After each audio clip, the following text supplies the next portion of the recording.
প্রেমময় ঠাকুর। ঠাকুর রামকৃষ্ণদেবের শিশুসুলভ আবদার তাঁর ভক্তদের কাছে।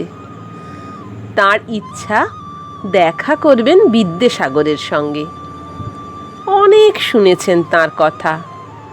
তাঁর দয়া, সেবা, পাণ্ডিত্যের জয় জয়কার চারিদিকে।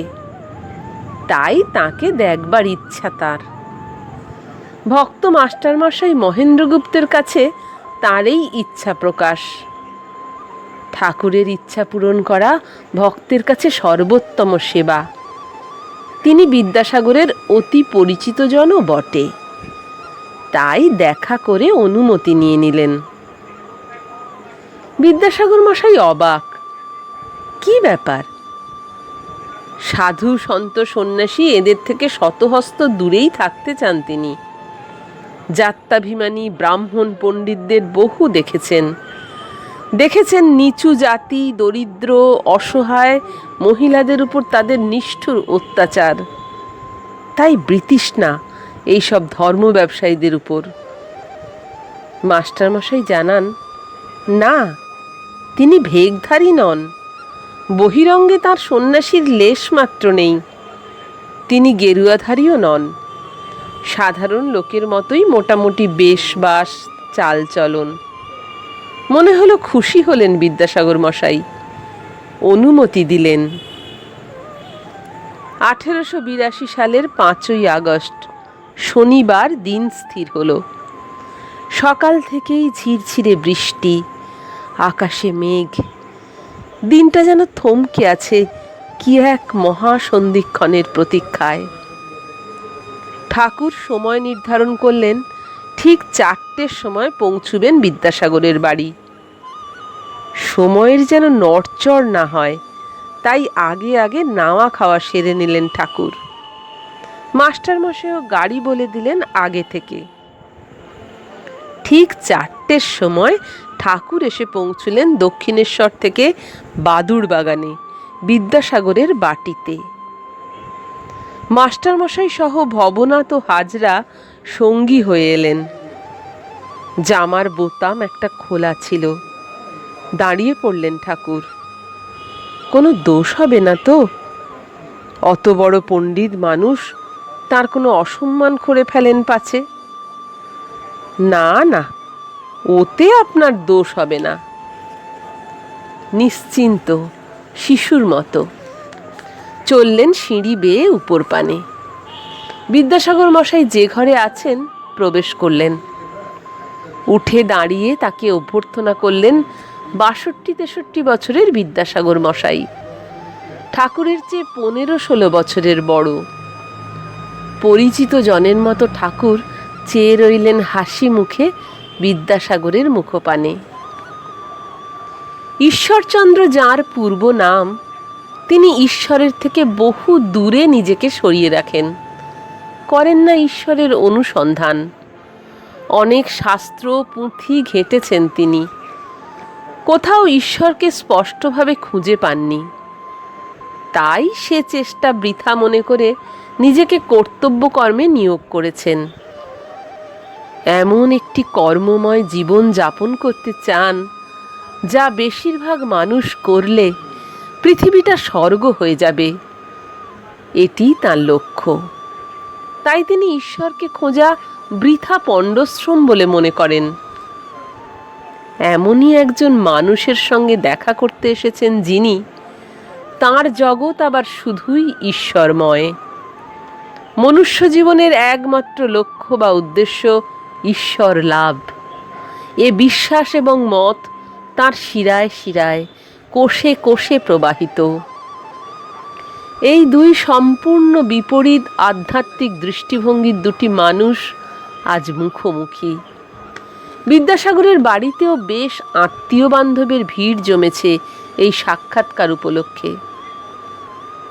খাল, বিল, নদী পেরিয়ে সাগরে এসে পড়া, লোনা জল নিয়ে যাওয়া ইত্যাদি আপাত হালকা অথচ গূঢ় তত্ত্বের রসিকতার গল্প আমরা প্রায় সবাই জানি।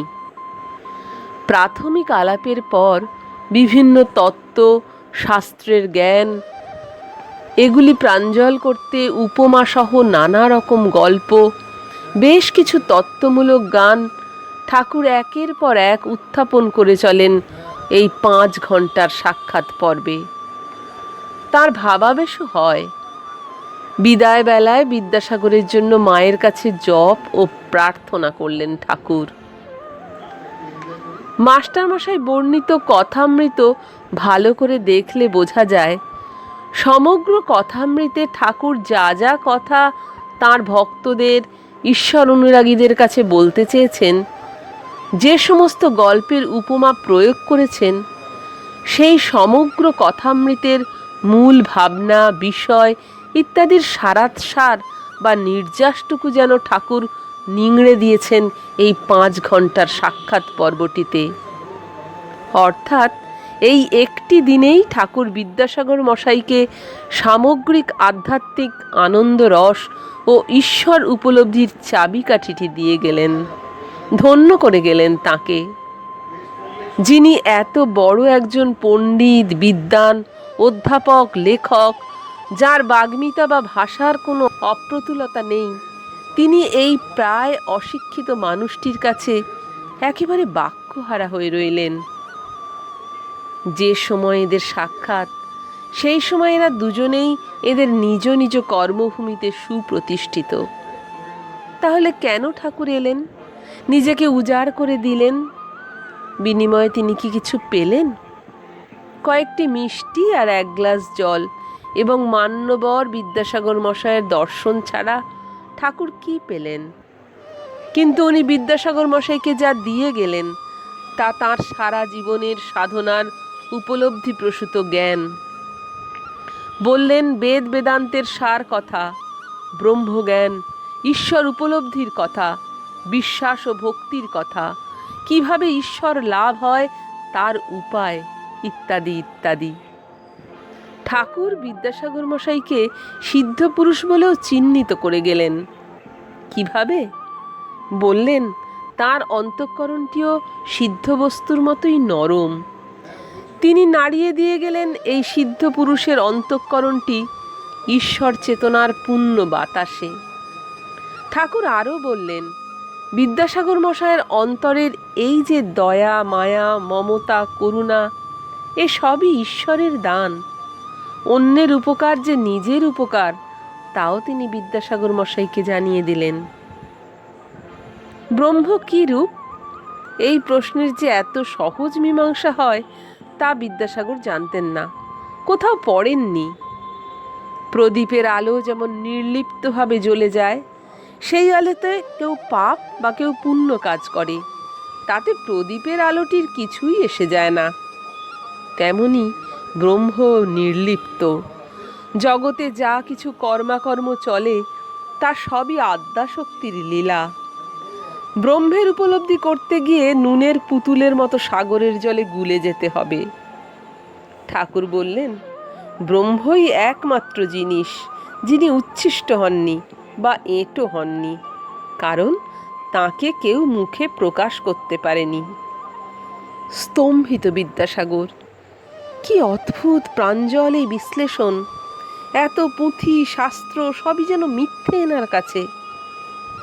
ঠাকুর বিদ্যাসাগর মশাইয়ের কাছে জানতে চাইলেন তার হৃদয়ের ভাবটি কেমন। 5 জনের সামনে নয়, একান্তে একদিন বলবেন তাকে, কথা দিলেন বিদ্যাসাগর মশাই। অবশ্য আর তাদের দেখা হয়নি কোনো দিন, কিন্তু আধ্যাত্মিক জ্ঞানের যে প্রদীপটি জ্বালিয়ে দিয়ে গেলেন ঠাকুর বিদ্যাসাগর মশাইয়ের অন্তরে, তারই ভাবে মোহিত হয়ে রইলেন বিদ্যাসাগর। রাত্রি 9টায় ঠাকুরের চলে যাওয়ার পথের পানে চেয়ে সেই আলো আধারিতে বিদ্যাসাগর তন্ময়তার ঘোরে বিভোর হয়ে রইলেন। অনেকক্ষণ লাগলো তাঁর এই ঘোর কাটতে। এখন যদি ভাবি, কেন ঠাকুর এলেন, কেনই বা বলে গেলেন এত কথা, করলেন কল্যাণ কামনা বিদ্যাসাগর মশায়ের? এই কর্মযোগী মানুষটির নিঃস্বার্থ সেবা, দয়া, অন্যের দুঃখে অশ্রুমোচন, পরোপকার, সামাজিক নানা কুসংস্কারের বিরুদ্ধে কঠিন সংগ্রাম, এ সমস্তই তাঁর আত্মত্যাগের কাহিনী। নিজের যশের জন্য, খ্যাতির জন্য, নিজেকে বড় হিসেবে জাহির করতে তিনি এসব করেননি। তার এই নিষ্কাম কর্মযোগ মোহিত করেছিল ঠাকুরকে। কিন্তু এই পথ ধরে সামান্য একটু এগোলেই ভক্তিযোগের পথটির বাঁকে এসে পড়তে পারেন তিনি। আর সেই পথে এগোলেই পেয়ে যাবেন ঈশ্বরের ঠিকানা। তিনি যে অনেকটা পথ এগিয়েছিলেন, আর একটু হাত ধরে এগিয়ে দিতেই ঠাকুর এলেন, দিয়ে গেলেন পথের নিশানা। প্রেমময় ঠাকুর দ্বারে দ্বারে ফেরি করে চলেছেন তাঁরই প্রেমের পসরা। ঈশ্বরই বস্তু, আর সবই অবস্তু। জীবনের লক্ষ্য থেকে মানুষ যাতে ভ্রষ্ট না হয়, সেই স্বপ্নেরই সওদাগরি করে চলেছেন পথে পথে, দুয়ারে দুয়ারে। তাঁর এই অহেতুকী কৃপা থেকে তিনি এই বিশাল মহীরুহটিকেও বঞ্চিত করতে চাননি। জীবনের বাকি পথ চলতে ঈশ্বরচন্দ্র নিশ্চয়ই অনুসন্ধান করবেন কখনো না কখনো তার নিজের নামের পুরোধায় থাকা ওই ছোট্ট 3টি অক্ষরের শব্দ ঈশ্বরের সঠিক অর্থটির। আর সেটাই হবে তাঁর জীবনের শ্রেষ্ঠ প্রাপ্তি।